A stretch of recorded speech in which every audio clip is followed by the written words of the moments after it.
já ouviu alguém falar que mangá ou anime são coisas de criança? Ou até mesmo você já ficou envergonhado de dizer que você gostava de quadrinhos ou mangá por conta da tua idade? Por que será que isso acontece?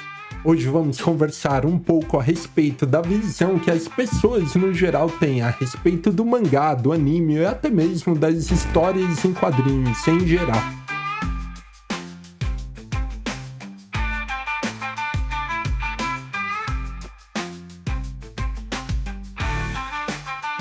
Para começar, eu já queria falar um pouquinho de mim, porque sim, eu já ouvi muitas pessoas dizendo que mangá é coisa de criança, e eu também já muitas vezes fiquei envergonhado de dizer que eu gostava de mangá, que eu acompanhava alguma série de anime ou coisa do tipo.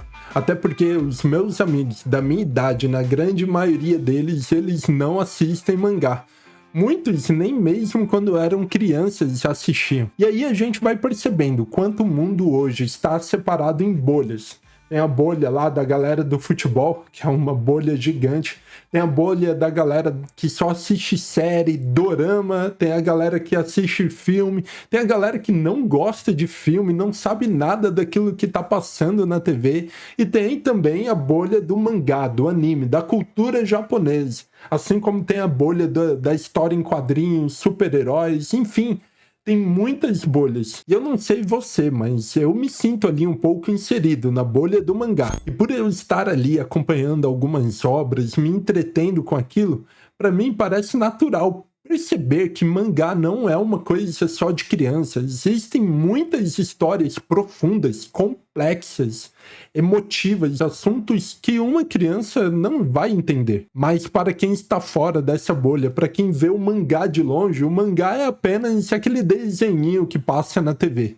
Afinal, por muito tempo aqui no Brasil e no Ocidente como um todo, desenho animado era sinônimo de entretenimento infantil. Era sinônimo daquele desenho que passava na TV Globinho. Aquele desenho que, no final das contas, era para vender lancheira, era para vender caderno, estampar ali algum material infantil. Mas eu confesso para você que eu comecei a amar mangá justamente porque ele não era focado apenas no público infantil.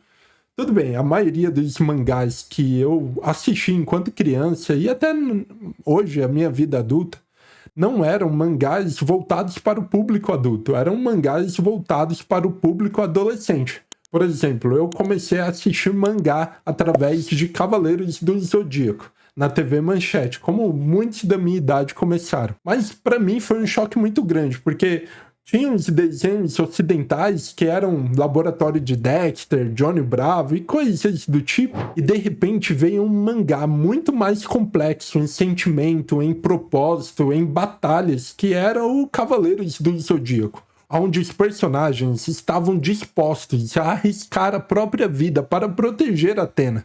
Eles sangravam, eles iam até as últimas consequências e não desistiam porque eles queriam vencer a batalha. E isso era uma complexidade muito maior do que eu via até então em qualquer outro desenho ocidental que passava na TV. Pegasus, você está... Eu já disse, mesmo que eu tenha perdido os meus 5 sentidos, enquanto o fogo da minha vida permanecer aceso, eu lutarei. Seiya! Tem aquela cena clássica do Shiryu furando os próprios olhos para vencer a batalha. Ele realmente estava ali, pronto a entregar tudo de si para ver Atena livre, para vencer e alcançar os seus objetivos. Aquilo ali, para mim, uma criança ocidental que estava acostumado com Turma da Mônica, com Luluzinha, com tantos outros desenhos muito mais bobinhos e que não tinham uma história longa, eram aqueles capítulos da semana. Para mim, aquilo tudo foi chocante, realmente um divisor de águas. Então podemos dizer que o mangá e o anime ainda são vistos como infantis até hoje, muito por conta dessa cultura ocidental do desenho animado. A cultura ali do Turma da Mônica, do Mickey e de tantos outros desenhos que sim, eram focados para o público infantil. E sim, também existem mangás focados no público infantil. Mas a grande diferença do mangá é que eu vejo uma explosão de obras para todo tipo de público. E aí a gente entra naquelas famosas demografias de mangá. A gente tem o Kodomo, que são mangás e animes para o público infantil. Temos o shonen e o shoujo, que são para o público dos adolescentes, sendo o shonen para o público masculino e o shoujo para o público feminino. E aí tem o seinen para o público masculino adulto e o josei para o público feminino adulto. E isso já é uma grande diferença. Porque por mais que hajam desenhos animados ocidentais focados num público mais adulto e até mesmo adolescente, por aqui não temos essa divisão de demografia, não temos tão claro estabelecido para que público é aquele desenho. E aí já surge um grande preconceito para a maioria dos adultos. Afinal, quando vem aquela estética de desenho animado, já logo cria-se uma barreira. Será que isso daí é pra mim? O que esse desenho vai tratar? Vai falar comigo ou vai ser algo bobinho? Vai ser algo ali para o meu filho, para uma criança de 5, 10 anos? E aí, convenhamos, qual é a quantidade de obras de animação ocidental que vemos sendo focadas para o público adulto? Daria para contar nos dedos quantas obras foram lançadas em 2024 e que não foram infantis. E eu entendo completamente isso, afinal é um mercado e ele ainda está engatinhando nesse sentido. Mas o mangá não. Já há muito tempo ele foi sendo trabalhado como sendo para todo tipo de público. Afinal, é algo cultural lá no Japão. É muito comum por lá ver adultos indo trabalhar no metrô lendo mangá. Da mesma forma que aqui a gente vê muita gente na Netflix, muita gente assistindo filmes e séries, lá no Japão a principal mídia de entretenimento ainda é o mangá, o que é impressionante. E assim como eu falei de Cavaleiros do Zodíaco, que era uma obra focada para adolescentes, tem muitos outros mangás e animes que são focados para adolescentes, mas que eles não têm medo de tratar assuntos mais profundos. O quão impactado eu fui pela história do Chopper de One Piece. Não apenas a história dele, mas da Nami, da Robin e tantos outros personagens ali, que foi tratado de uma maneira muito profunda. Sem contar Naruto e toda a saga ali do Sasuke, que convenhamos, não seria abordada em um desenho ocidental focado para o público adolescente. Parece que no Japão eles não subestimam o seu público. Eles não têm medo em tocar em alguns assuntos que aqui parecem proibidos. Já que muitos assuntos deixam de ser proibidos, eles são tratados de maneiras criativas e inovadoras, o que faz com que toda hora surjam novas obras que ainda continuam chamando a minha atenção, mesmo eu já tendo mais de 30 anos de idade. E eu não estou aqui falando apenas de obras focadas para o público adulto, seinen, mas inclusive obras shonen continuam me encantando, porque como eu disse, elas não têm medo de tratar diversos assuntos. E até mesmo quando não tratam esses assuntos, as histórias são tão cativantes, são tão cheias de verdade e vida, que mesmo não sendo para mim, ainda conseguem me agradar. É muito parecido com os filmes da Pixar, que não são feitos apenas para crianças. Alguns filmes deles, inclusive, parecem ser mais focados para o público adulto do que para o infantil, como foi Divertidamente 2, por exemplo, onde o meu filho mesmo, ele não entendeu a maioria das piadas e da profundidade do assunto que estava ali sendo desenvolvido. Mas ainda assim, ele amou os personagens, ele amou a dinâmica do filme, a narrativa.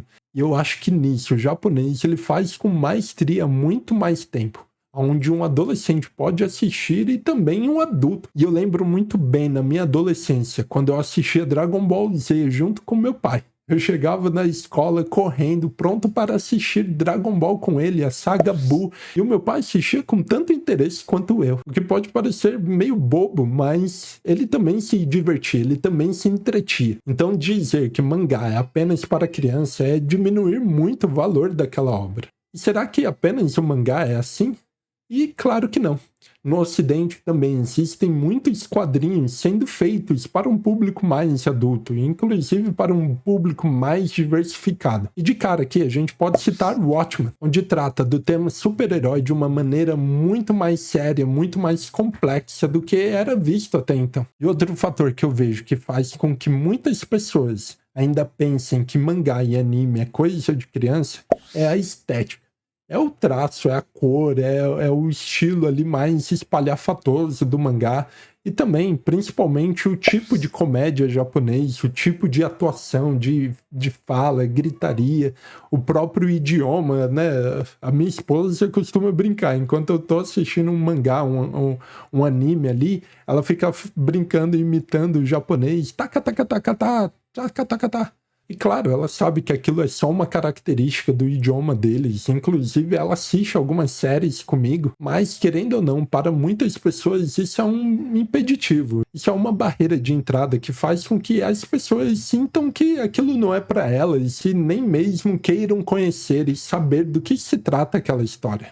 Então, se a pessoa não conhece, ela já logo julga por aquilo que ela vê de cara, que é a estética do anime. E aí se torna muito comum ver ali o Naruto estampado na mochila da criança, enquanto o pai mesmo nem se interessa pelo assunto. Mas daí vai ler Death Note, vai ler Vagabond, vai ler Monster, leia Nana, leia Akira, leia Kingdom, Oyasumi Pum Pum e tantas obras ali que vão realmente mostrar que mangá não é coisa apenas de criança. Pelo contrário, esses daí que eu citei não são nada infantis. Mas não tem jeito. É algo cultural aqui no Brasil que mangá e anime é coisa infantil, é coisa para criança.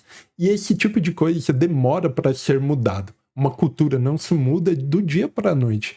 E tudo bem. Afinal, tudo bem alguém discordar de mim. Tudo bem alguém ter uma opinião que vai contra a minha. Aliás, o ponto não é esse. O ponto é que tudo bem também a gente ler mangá sem se sentir culpado, porque está muito velho para isso.